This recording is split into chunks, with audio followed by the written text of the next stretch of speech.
Kashering for Pesach.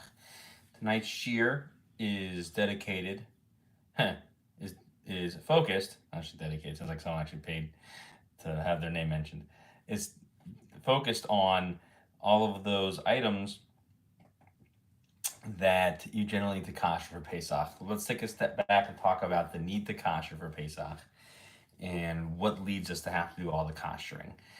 So if you noticed in the chat, I sent that cute picture of an entire kitchen covered in aluminum foil. I actually made that, not using my own kitchen and aluminum foil, but just using an AI picture creator. So that is my artistic creation for everyone to enjoy.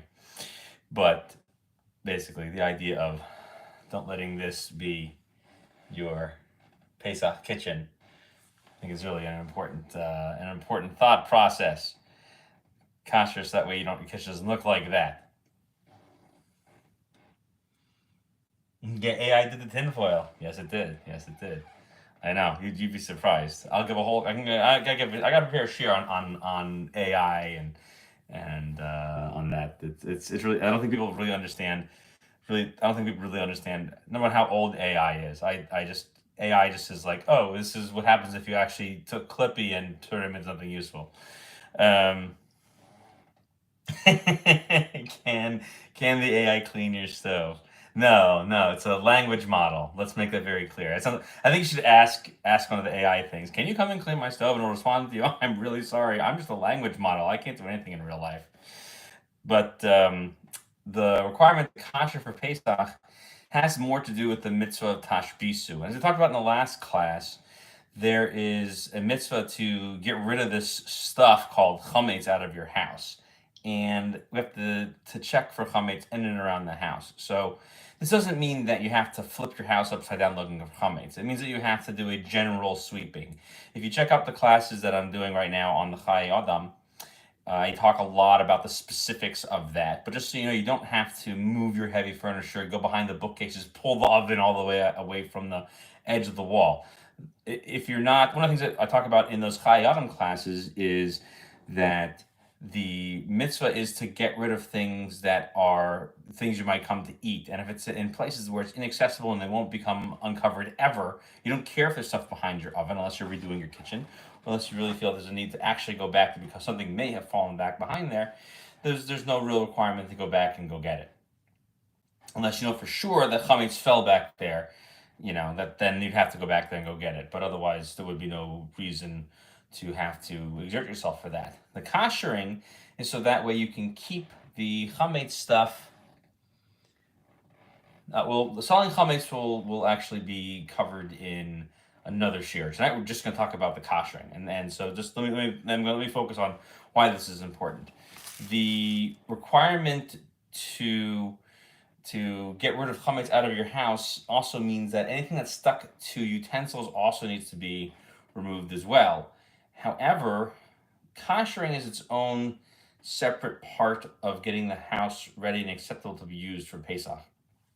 In the old days, you just made everything new. You got rid of your old pots and pans, or you put them all away and you took out the Pesach stuff. Kind of what we do nowadays, but our kitchens are obviously much more complicated and developed than they were in olden times. In olden times, you really only had tables to work with, and you had the stove and the pots and the pans, and have all the other preparing devices. We're going to go through all the devices, all the appliances, and then we're going to go through the devices that we use. But really, most importantly, we should talk about kashering in and of itself. Kashering for Pesach is actually really interesting because it's not like kashering from other sources. So the source in the Torah that talks about kashering is basically, it's the following pasuk of Bamidbar. It says, it's in Bamidbar Lamed Aleph Chaf Gimel. It's the book of Numbers, 31-33. It's called Vasher Yuval Be'esh. Anything that you would pass through fire, Ta'avir Be'esh, pass it through fire again.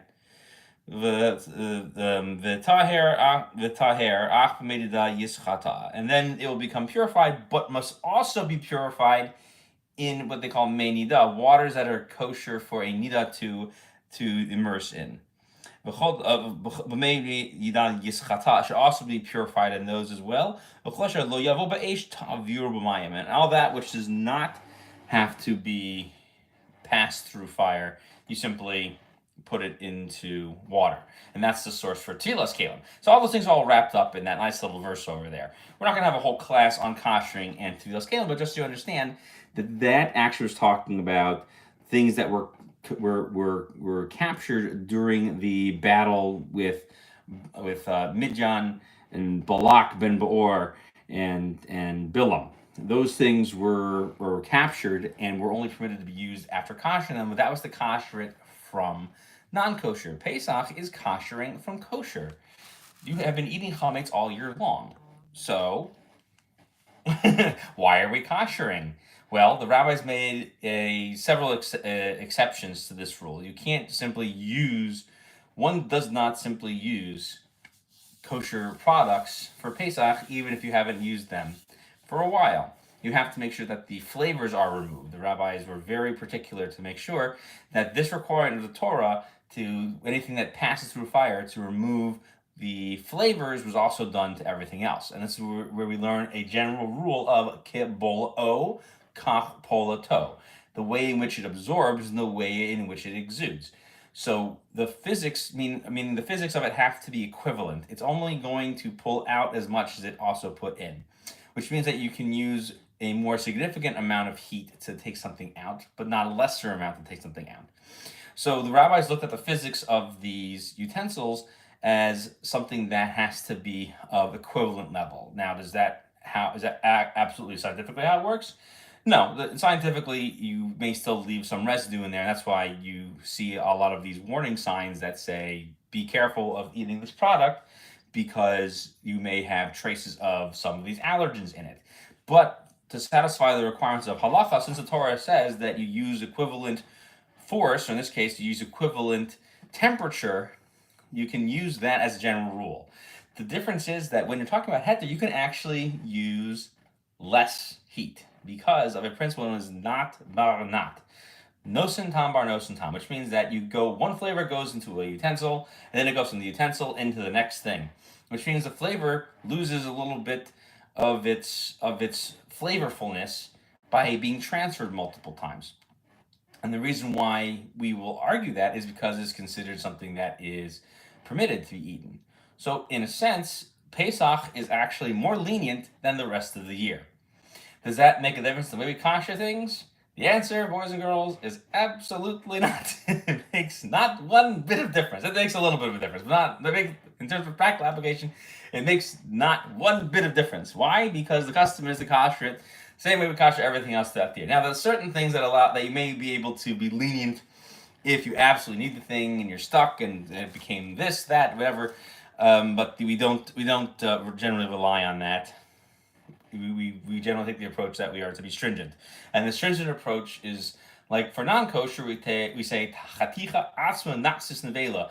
The item that is affected by non-kosher flavor in itself becomes a non-kosher item, and so when it includes itself, when it infects itself into and attaches itself into utensils, pots, pans, and appliances, you have to be much more stringent with it. So with that introduction, let us talk about different forms of koshering and why we're going to use them. So the Torah requires us to say that something is being passed through fire to cook, it has to be passed through fire to kosher. So that is what we call libun gomer, full-fledged exposure to fire. It causes the metal to become super hot, and we often use either briquettes, coals, or an actual open flame, such as from a butane lighter. Not so a butane lighter, but the larger ones. And you will then heat it until it turns orange, and that is a successful libun gamor.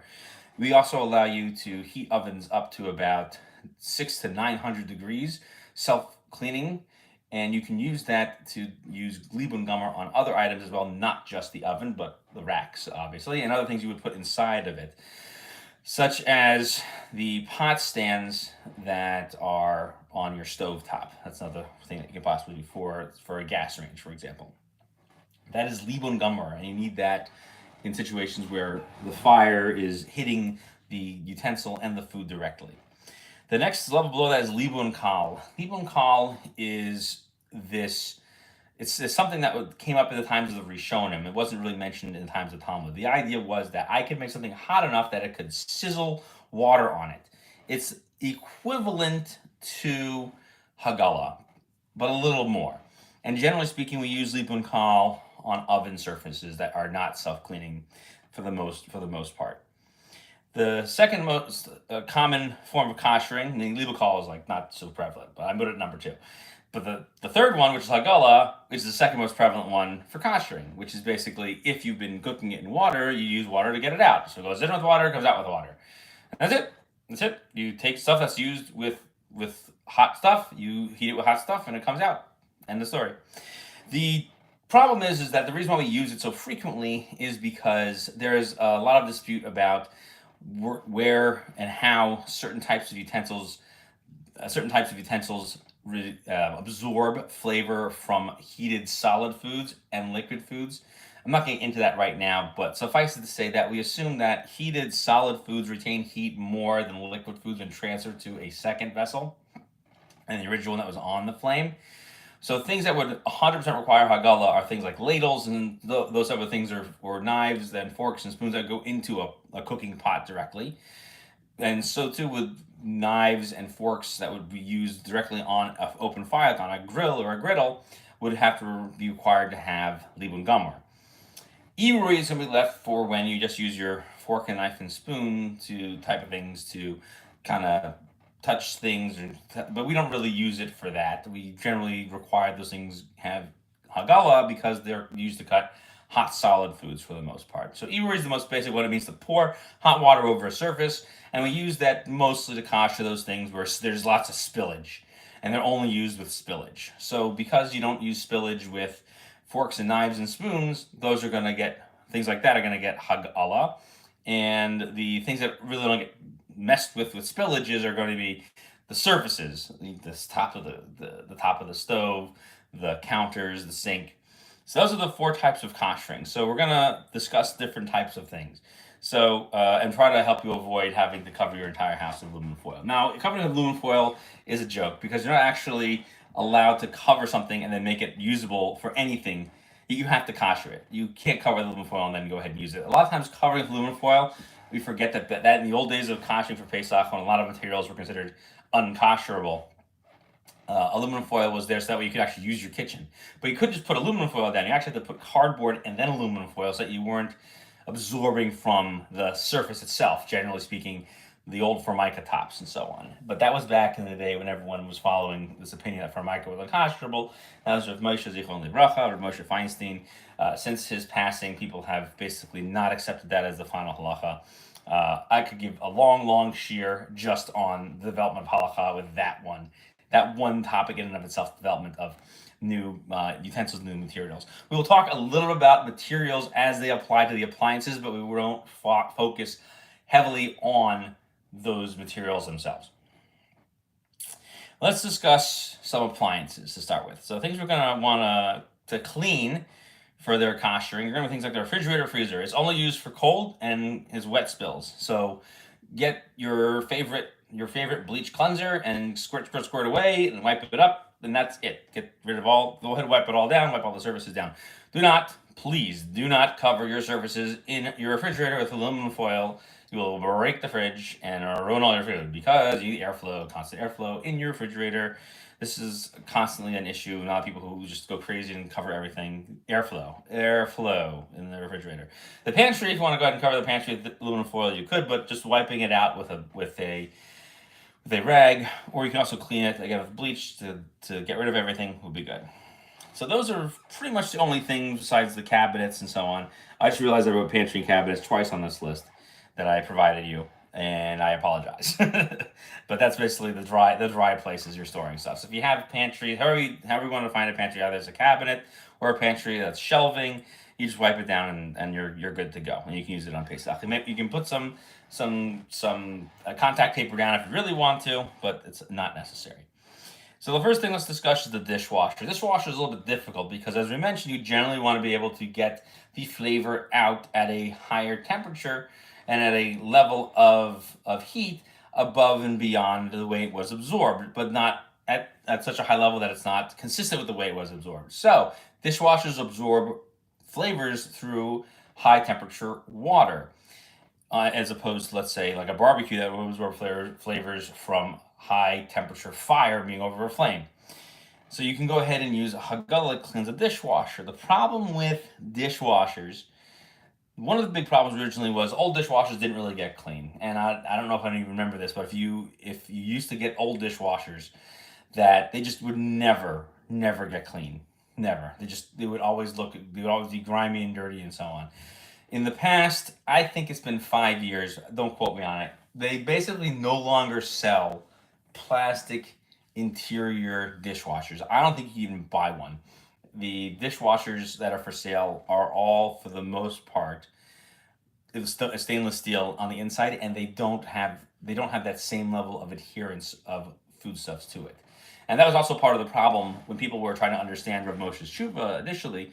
He said, dishwashers are dirty, it's hard to clean, they can't use them for Pesach. What do you mean, they get clean? What happened was that dishwashers got better. So the new dishwashers, you can run a cycle and they're clean. So that's pretty much the standard operating procedure for dishwashers, is to have them be koshered by running the dishwasher itself and putting it with soap. The way you want to kosher dishwasher is the following way. So you want to take your dishwasher, you want to add soap to it, and you want to run the dishwasher. Okay, you'll run it that first time, and when everything's in there, before you run it, make sure to check There's a trap at the back of the dishwasher. There's a little trap, looks like a little netting thing. Check it to see if there's any food or debris stuck in it. And in my experience, in the newer models that are stainless steel, you will never find anything in there. Most of the time, if you've forgotten to rinse off your plates, there won't be a whole lot of things stuck in there unless you're leaving huge chunks of chicken, meat, or broccoli on there. And you have to go ahead and run them through with a cycle of soap and then a cycle without soap. Do you need a lot of soap? Nope. In the first cycle, it's a little soap, and then that way it's clean, and then run it through again. Why? Because the assumption is that whatever the temperature is that you're using the dishwasher, at which you're using the dishwasher, you can also kosher it at that same temperature. Many of the kosher agencies, when they kosher commercial dishwashers, they disable the thermostat that regulates the temperature of the dishwasher in order to get up to boiling. But standard dishwashers don't get that high. Boiling is somewhere close to 212 degrees. Standard dishwashers don't really get above 150, 160, even with a sanitary rinse. I actually was making this mistake for a long time. I thought if you ran the sandy rinse, you were boiling the water on the inside. Well, to my surprise, it doesn't get that hot. It's still regulated to a lower temperature. The argument is, however, that you are basically using it in the same way, you are koshering it in the same way you would be using it. So a lot of people permit that. I've asked them people. Some people don't. Some people don't. They don't want to let you kosher dishwasher, but it's fine. If you want to be stringent, you can, as with everything, always take a blowtorch to the surface and get it nice and hot. And you can use Libo and Kyle, basically. Get the surface nice and hot, again, on a stainless steel one. I don't recommend it because I don't know if the stainless steel will handle the high temperature well. Generally, it tends to stain. There is a process that the name is escaping me, where it basically changes the color of the stainless steel. But you could do that with a knife. It won't be as noticeable. But on a dishwasher, and you open up, you're going to see all of the burn marks. So I'd recommend, if you're going to kosher it, follow that method and not another method. So that's what I would recommend. So again, dishwasher, soap, and then a regular rinse, and run it on the standard rinse. That way, it gets the higher temperature water. Okay, there's lots of types of ovens, but we're going to talk about ovens next. Ovens are number 4 on our list of appliances to discuss. If you have a self-cleaning oven, I don't care what it's made out of, run self-clean. You can run it on 2 hours, walk away, call it a day. In fact, you should do it at night, so that way you can sleep and not have to deal with it being super hot overnight. And you probably could even turn off, at this time of year, it's kind of chilly right now at night, sometimes the 30s or 40s. Turn off your heat for the house, run that sucker, and go ahead and call it a night. And it will get the temperature high. And it's also important to run that when you have convection ovens, where you have a fan in the back, because the temperature gets so high, you won't have to worry about those convection ovens in the back. Problems that you have on commercial ovens in koshering them is that you have to also kosher those fan units in the back, but you won't have to worry about that on residential ovens because there's a self-clean cycle. Commercial ovens do not have self-clean cycles. So if you're running a commercial oven, you have to use the suggestion I'm going to give for non-self-cleaning ovens. If you still have ovens that were old enough that Rabbi Akiva Eger could have koshered them. I say that because I've walked in people's houses. Rabbi Akiva Eger lived in the early 19th century, okay, in Poland. So if your oven is that old, you can use the following method to kosher it, which is you turn the oven all the way up to about 500 degrees and let it sit for 2 hours. The way you clean the oven initially before you kosher it is to use Easy Off. Easy Off can be done at the low temperature setting and then wipe it down to then finally finish it off at the 500. You leave it at 200. That's what Easy Off is. There is a even more fun corrosive substance you can get from Israel that is sold in a lot of the kosher stores. You're welcome to use that. Make sure you change into the clothing that you don't mind watching it get holes burned in it or have bleached. It's really intense stuff that cleans super well. But we don't need it here because we have self-cleaning ovens. Okay, so that's basically it. If your oven is not convection, you don't have to worry about that. If you have oven drawers or oven warming drawers and those type of things, you would have to use a similar method to the non self cleaning method.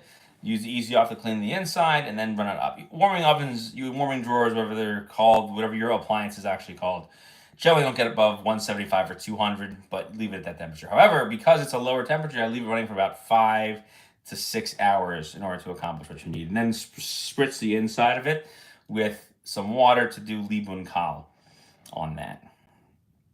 Let's talk about the stove. Okay, stove.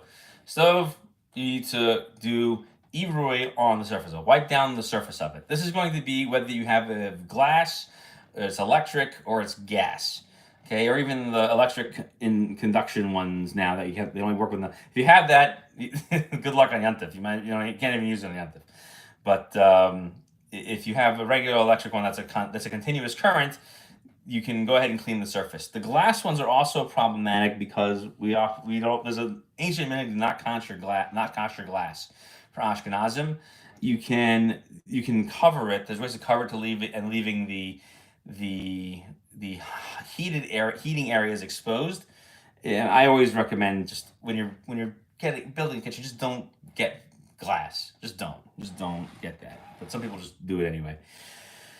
And it's not the end of the world. I still think it's better to just use gas for everything for the stove because it makes it easier to kosher. When you kosher, you're gonna want to kosher the pot stands themselves and those little round circles that sit on top of the actual flame themselves. I forget the name of them, but those little covers that cover the flame to make sure they disperse the fire properly around the circle. You want to kosher those in the oven. You could leave them in place and kosher them there, but it'll be easier just to leave them on top. You don't have to leave the flame exposed for a long time to get them hot enough. If you don't want to put them into a self-cleaning oven, those things, you can then turn up the flames and leave them running for about an hour. But just remember that if you have a microwave above you, you have to deal with that. Speaking of microwaves, we'll talk about that. If you have an over the stove microwave, you have to clean and cover the filter system underneath it. Generally speaking, unless you're going to replace the filters, just cover and leave the lights exposed. But cover the filters so the chametz doesn't fall back into your stuff during Pesach. I also recommend steaming it as part of the cleaning and koshering process, and then cover it with aluminum foil. That's probably the only aluminum foil you're going to need in this entire discussion, with the exception of when you kosher glass countertops. You want to cover the glass countertops with aluminum foil as well. But everything else you can kosher. So with the microwave, to kosher the inside of it, you're going to take a Pesach cup or a brand new cup, and you're going to fill it with water. You're going to wipe clean the entire surface on the inside. And if you have a glass turntable, you're going to need to either remove it or put something microwave safe on top of it, something like a melamine insert on top of it for Pesach. And because of the spills on it, you'll definitely want to kosher. You're definitely going to want to kosher it in the meantime. But I am basically just telling you now to try to replace the turntable. You don't need a turntable necessarily, and some people think that it actually improves the the microwaving of the food. I don't think there's any evidence that it does. Anyway, I'm spending too much time talking about the turntable. Clean out the inside of the microwave, wipe down the front window of the microwave, put in your Pesach Dika cup, fill it with water, and run it until steam basically covers the entire surface, maybe 3 to 5 minutes altogether. Some people say more, but anyway, it just needs to fill up with steam, however long it takes. So that's the stove, that's the microwave. Oh, I inverted those. My bad. Okay, but we cover them anyway. Let's talk about the sink and the faucet next. Okay, before we skip pantries and cabinets. The sink and the faucet are going to be cleaned and cleared with microwave. Did I not put countertop on here? We're going to talk about that now too. I forgot to put down countertops to add countertops into this discussion. One second. Let me see here in the chat. Okay, so the question was in the chat, doesn't the foil over the filter above the stove prevent needed airflow during cooling? No, you don't absolutely have to use it. But if you feel that's a problem, you should replace the filters because they've been sucking in stuff all year long. So you'd have to replace the filters, which you can do. You can do, or I just recommend covering it because they don't get that filthy that they have to be replaced. But you do want to make sure that chametz doesn't come out of it and fall back into your food. So you're gonna cover that and clean the bottom half of the microwave, the outside microwave, or was it in the microwave? Oh, we can finish the microwave. We're talking about the sink and the faucet and we're gonna talk about the counter. Those are all kosher the same way. Let me just edit the statement inside of the let me edit it anymore. Okay, well, no, I got to edit it once and I got to edit it anymore. So you get one shot at editing, I guess. I thought you had more chances to edit it. You get one shot at editing and then you're done. All right, so sink, faucet, and let's talk countertops. These are all going to be iruri. Iruri is the process of pouring hot water over the surface to kosher it.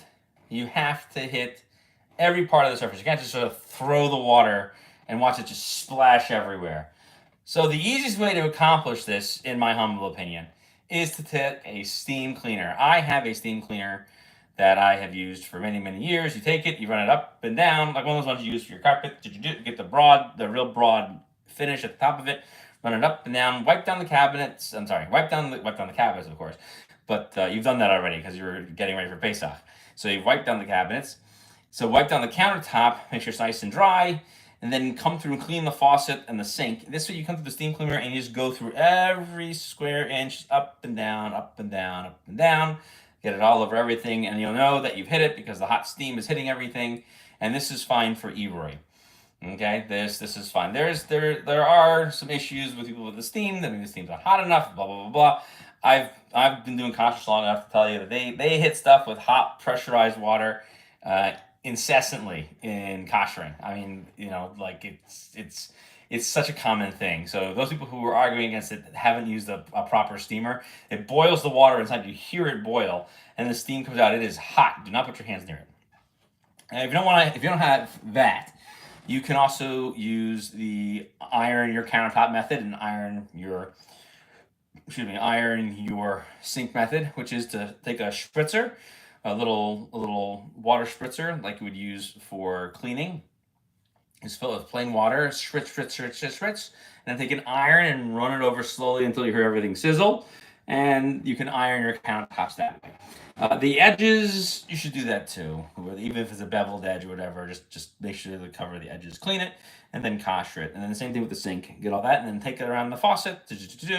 Go around your faucet, and don't worry about the inside tube of it, but just the outside, just so stuff sprays on it. So the inside of the sink, and then the counters, and then you're all good to go with that. Okay, we talk about pantries and cabinets.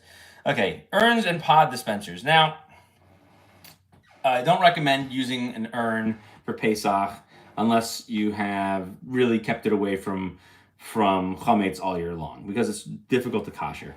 You really would need to use libun on it because the problem is that it sometimes gets hot and food sticks to the outside of it and there's no water on the inside.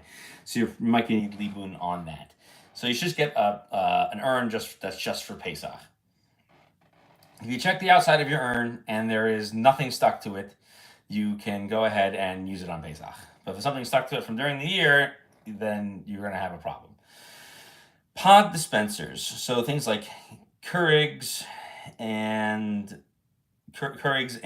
what's there's another name for something else. Nez something else. Another one, the Nez Cafe, or whatever it is. Any of these single use pod dispenser devices. So these things are acceptable to be kosher on Pesach, and they have in the OU guide, for example, they talk about koshering these devices as if they're somehow different than other standard urns or coffee machines. A regular coffee machine, you can if you only put kosher Pesach coffee in it all year long, then as long as you don't wash out with a sponge, unless you feel that you have to absolutely scrub your coffee urn clean with soap and water, which you should be doing anyway, you can just empty it out and rinse it out with water, and you can use it for Pesach without anything special. Just run it through to kosher it. But the pod devices, those are things you're going to want to really make sure that you have a little of a handle on.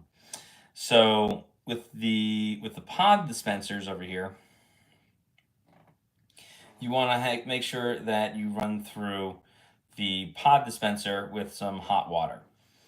And the reason for that is you're going to want to get rid of any of the foreign debris that's inside of it. Okay? So you fill it up with water, and you have to run a empty amount of water through it and some of the cleaning solution, and go ahead and clean that straight through. You can also kosher the interior insert, like on Keurigs, but the other ones you can't do that in the Nescafe, that was called the other one, the other pod machine. And so I don't use those. I have a different. I have there's other ones like Flaviar. The other ones. There's so many of them, but that's how you want to kosher those things. Okay, and this is plastic, but again, for the most part, we kosher all these different types of countertops and so on. We don't worry about them. The only one that was ever a problem was Formica. Some people went crazy over certain types of quartz because of the adhesive that was used inside of it to fuse the. Basically, long story short, we kosher all types of countertops these days because there's no reason not to kosher them, and you have the sealant on top of it that basically makes it almost impenetrable to even stains anyway. Okay, so I wouldn't worry about that too much. So mixers and blenders and emulsifiers, things that you stick into chametz and you mix it around, or you put the chametz in it. But the minhag is not to use it at all. If you absolutely have to use it for Pesach and you don't want to buy another one, you can kosher them, but you have to clean them super thoroughly. With the mixers, you got to go into the little places that hold the mixing areas themselves, and then you have to do hagala on all the other materials, and you have to do hagala on the mixing bowl, because when you use significant force to beat the dough and other things in those mixing bowls, or in the blenders and so on, you need to kosher. Now, blenders are really problematic because they're generally made from glass. There is room for leniency to kosher glass for Pesach, but personally, based on the simple understanding of it, is not to use this stuff for Pesach. And an emulsion blender, for example, those things, don't use them for Pesach. I'm also going to recommend your toaster ovens, your pizza ovens, and these things don't use for Pesach. Why? They're small, they're hard to clean. If you're stuck and you want to use it, there's room to be lean on, but you gotta super clean it. You gotta go through that thing really hardcore, and you have to use some pretty powerful easy off in there to get it clean. And then you kosher it like an oven that would not have self clean options on it. Pizza oven would be the same way. Pizza oven is actually kind of cool because pizza oven you can just fire the sucker up to Libu and Gummer, so it doesn't really matter. But again, just not practical. Definitely better than a toaster oven, but it's a pizza oven, so you're gonna have to do that. Pizza oven generally is made from earthenware. So while we were potching around with things that are made from metal and plastic and these space age materials, generally speaking, pizza ovens are earthenware at their very core, at the very bottom of them, and you put the pizza right on it. So you would have to do Liebling gummer on it, but that's what you'd be using for that oven anyway. You have to fill up with more coals, get it super hot, and you want to make sure that it reaches about 900 degrees. And when you do that, you have kosher the pizza oven. But it's not really practical, and oftentimes you could possibly break it. I've seen even professionals wreck multi-thousand dollars machines trying to kosher for Pesach, even when they've been specifically told you don't need that much, you don't need those many briquettes in there, but they light it anyway. I'm talking from personal experience. I recommend not trying to use it. You can figure out other options. Same thing too with things like waffle makers, panini, griddles, barbecues. Try not to kosher. Just get another one for Pesach. You want a foreman grill for Pesach? You go get one for $20 on Amazon. The cost of trying. Also, they're also coated in Teflon. You have to leave one gummer on it because you cook directly on it, or waffle maker. I don't know why you want a waffle maker for Pesach. Well, let's say you did. Buy a new one. And you could even, I think you've even been able to get them for $5 or $10 at Target. I've seen these little things, these little tchotchke things. Oh, I missed the crock pots. Buy a crock pot for Pesach. Those things are made from earthenware, so that one's not really possible to kosher Pesach. You're not gonna be able to fill it up and get the temperature above to kosher that. So you're gonna want to skip all that. All right. If there's any questions about these other things, go ahead and fire your questions out now, because we're going to do a quick romp through utensils, and we'll finish off with talking about bdikas chametz in brief detail. Again, there's a significant detail on the YouTube channel.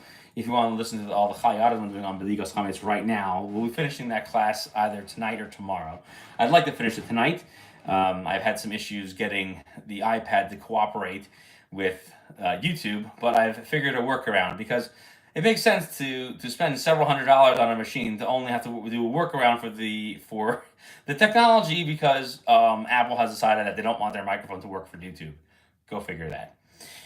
Let's talk about utensils. So flatware, silverware, and chef's knives. So generally speaking, we get all this type of stuff for Pesach, and specifically for Pesach. If you don't feel like doing that, you can absolutely kosher your all metal silverware and all metal flatware for Pesach. But things like, most plates and things like that are made from glass. They're like Corningware, or they're made from ceramic or porcelain. So they're really not practical. You could take pure porcelain and put it into your oven and do Liebling Gummer on it. Good luck. Some people have told me they've survived, and so good for them. I generally don't recommend that. I generally say that my experience has been that you generally watch all of your plates explode in the oven. But what do I know? I just speak from experience sometimes. But if they make it, then they're good for Pesach. So if you're somebody who lives in an apartment and you want to roll the dice, by all means, make sure you just roll 20, so that way you don't blow up all of your flatware in the oven. But you could certainly kosher silverware and chef's knives that are all metal in a kosher Pesach pot that you've heated up to do hagala. Okay, so it's also, since you're going to do Iwuri anyway, heating up one of those pots is generally fine. If the pot has plastic handles, but the pot itself is all metal, you can use that for Pesach as long as you can get inside of the handles themselves, or if they're really hard fast against the edge of the pot, that would also be acceptable. And you can just kosher the handles themselves anyway, because the handles themselves never actually come in contact with them unless there's spillage. So it's not really something to be significantly worried about. And you often can't even see where it is on the pot that these handles are attached, because most pots are actually dual layer, and that helps to keep in the heat, the insulator from the heat, so it doesn't lose it as it heats the water. These things are made so well nowadays. It's not the same stuff that the rabbis and Talmud were seeing, or even our ancestors hundreds of years ago. So you can, if you want to kosher it, you could. If there are plastic handles or wood handles, or there's things through it, please don't kosher it. Just try to use metal stuff, or just buy new stuff. It's not that expensive to get a couple of new things. You can get a cheap chef's knife. You can go to Target. You can buy a Farberware brand new set. That if you get the zirconium ones, you don't have to tovel because it's not even made from metal anymore. You can make knives. You can make the sharpest knives and not even need to make them from metal. Make some zirconium. You don't have to tovel it. So, but you can't kosher because it's earthenware. So pick your poison. But they come in like all cool colors. They have red and blue and green and yellow, and you can have, and then they have it ready for Pesach. For this will be the fleishik and this will be the milking. So you can just do something like that. Same thing too with the cutting boards. Just get new ones, because get those ready for Pesach. To shave them down. And just don't. Just get new ones for Pesach. Glasses. So glasses. Let's see. Can Corel plates be covered with paper plates avoiding from the surface that could not be koshered? Interesting thought. Okay, so generally speaking, the rule is The rule is that if you take a non-kosher thing, okay, and you use it for cold usage, it's acceptable. That is the black letter law. So there's a funny story at one point years ago. I heard this enough times. I'm pretty sure the story is true. That Rav Yasha Ber Soloveitchik, who was for many years the Rosh Yeshiva of the Rebbe Yitzchak Elchanan Theological Seminary, which is connected to the Yeshiva University. That at one point he went at home, he pulled a regular plate off the shelf that happened to be fleshing, and he sat down with some cold pieces of cheese and started eating them on the plate. And his wife goes over to him and says, "Oh, what are you doing? What are you doing? This is the fleshing set." He says, "Well, it's cold, and if it's cold, it doesn't matter. It's not going to affect it." She says, "Keep the shulchan aruch out of my kitchen." So we are in practice. We don't do such things. Technically speaking, you could do that. There's just one other problem, which is you'd have to clean it thoroughly for Pesach, and you could keep it around for usage. There is a concern that you might use it for hot because of that. So we wouldn't really recommend that. If it was something that was used only for cold and was happened to become non-kosher, which would be chametz stick during the year, then you could potentially use it for cold. But in the case of using it as a plate, generally speaking, you're probably going to use it for hot, so it wouldn't work. You're better off just using the paper plates by themselves and not using the actual plate as a heat insulator. Otherwise, I don't know why you're using the plate. Mixing bowls. Oh, we just mentioned mixing bowls. So mixing bowls, you can, if they're all metal, you can kosher them. You can use irui, unless you're using them for kneading dough, and then you have to do hagala, and you have to do them super clean. If there's anything besides metal, you have to clean it super well, like wood or whatever, and basically you should put it away for Pesach. is the common custom for that, unless you're going to use the libun gamor, which we don't recommend for wood for obvious reasons. And if it's not obvious, just think of smoldering. And storage bins, you can wipe out your storage bins to go ahead and use them for Pesach, because that usually is stuff that is all cold and dry. And if you wipe it out and clean it out, you'll be fine. Pots you could kosher for Pesach, as we just mentioned. You could go ahead and fill them all the way up to the top. There's three eighths for this. There's three suggestions for this. Fill the water all the way up to the top and put aluminum foil across the top, a little square of aluminum foil on top of your pot. Let it come to a boil. The aluminum foil will create a little bit of adhesion onto your surface of water, and then when it boils, it will cause it to spill over the entire edges of the surface of your pot, causing it to kosher the outsides as well. It's a really cool feature of the physics of the atoms of water. It's super cool. It's your best way to kosher it. You can do it the second fun way, which is to heat a brick or heat a coal that's super hot over the flame, and then throw it into your pot. That makes a nice big mess. If you throw it in too hard, you miss the size completely. But it's super fun. I recommend it. Usually puts out your fire. For laughs and for gags, it's great. The other thing you can also do is to put the water all the way to the edge, cover it with absolutely nothing, and then wait for it to spill over the edge and wait for it to hit all the different sides. And maybe if you want to, if you're koshering stuff in it, you can kind of push it along the edges to get it over the lip and down the sides of the pot. That would all be good. Pans, we don't kosher pans for Pesach because you generally need to kosher them with libun, because they're generally used with either very little to no liquid, and there's been a debate for centuries as to whether or not the butter and the oil and other stuff you put in the pan makes it more like cooking or more like roasting, so we avoid it. If you wanted to fill your pan, and oftentimes now, especially now they've gotten rid of Teflon and have replaced the coating with ceramic, forget about it. Ceramic is earthenware generally, and you can't kosher that any time of the year. So if you have a purely metal one, or let's say you had an all iron skillet, an all iron griddle, you want to throw that in the oven and kosher that for Pesach, kol hakavod. But then you have to re-season it. All right. So if you don't know what that means, don't do it. And then sheets, tablecloth, and towels, you simply throw those into the washing machine to wash them, get them clean, and those will be perfectly acceptable for Pesach use, but you want to make sure that they are clean. I'm not seeing a lot of questions in the chat immediately, so I think we'll wait a minute over here as we wrap up to get people get in some extra questions. But if not, we will meet next week to talk about the Pesach Seder, and what you need for Pesach Seder. We'll talk about matzah. We'll talk about matzah shmura again. We mentioned it briefly. We will talk about other things you need for the Seder, getting ready for the Seder, what to need for the Seder, what to know for the Seder, and we'll talk about that. We'll cover a lot of Seder and Pesach related topics.